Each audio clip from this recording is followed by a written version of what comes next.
Japan and Australia forge military alliance. Japan and Australia are preparing to sign a military agreement allowing for expanded cooperation within each other's borders as a counterweight to China's ambitions in the Indo-Pacific, reports said. The foreign and defense ministers of Japan and Australia met in Sydney, with media mentioning the two countries were edging closer to a visiting forces agreement, VFA, which might be signed when Prime Minister Shinzo Abe visits Australia. Talks for a VFA have been on the way for 4 years, and it is expected to be implemented by the end of 2019. The two air forces were planning to hold joint exercises next year, it is reported.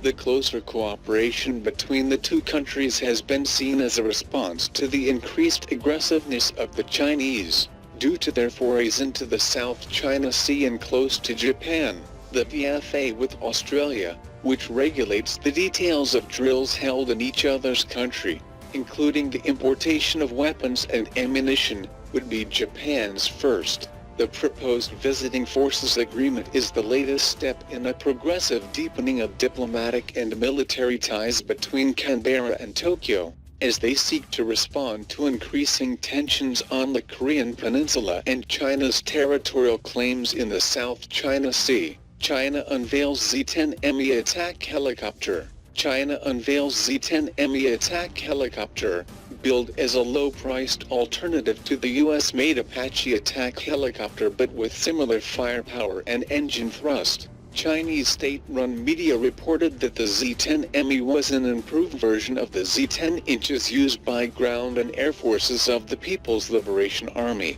A new engine will be installed that may increase the chopper's maximum power from 935 kilowatts to 1,200 kilowatts. The Z-10ME also has improved mobility, protection and firepower, the article said. Z-10 medium attack helicopters can be adapted to the desert and the sea, reported Global Times quoting military expert Song Zhongping.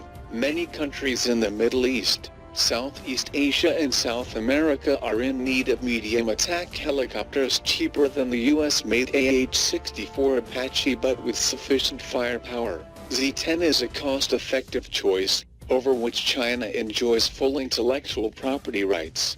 Therefore, China can offer effective after-sales service and even accept loans and some technology transfer, Song said. The PLA has had the Z-10 for about a decade and the Z-10ME could now be offered to the global market. India successfully tests smart glide bombs.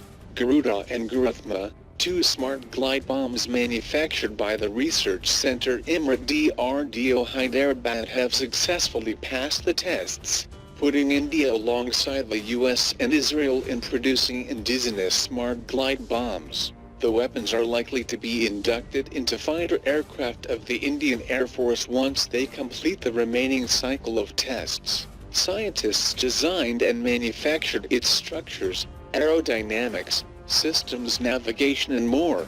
India has moved closer to self-dependence in precision-guided smart glide bombs as it conducted covert trials of these bombs successfully at the Pokhran firing range in Jaisalmer.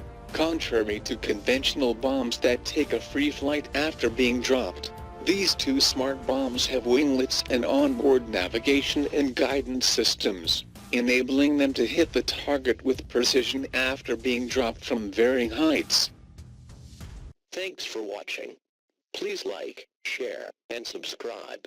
If you like the channel and want to support, please support on Patreon or PayPal. The details are given below in the description.